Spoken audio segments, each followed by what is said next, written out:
Welcome to my channel. ఇప్పుడు మన పూర్వీకులు ఉపయోగించే ఎన్నో పోషక విలువలున్న కొరలాన్నం ఎలా తయారు చేసుకోవాలో తెలుసుకుందాం.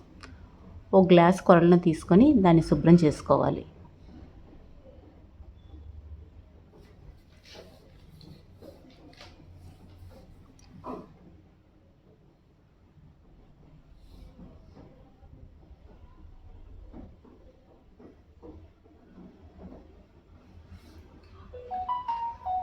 ఇలా శుభ్రం చేసుకున్న తర్వాత ఒక గ్లాసుకి 3 గ్లాసులు నీళ్లు పోసుకొని కనీసం 3 గంటలన్నా నానబెట్టుకోవాలి.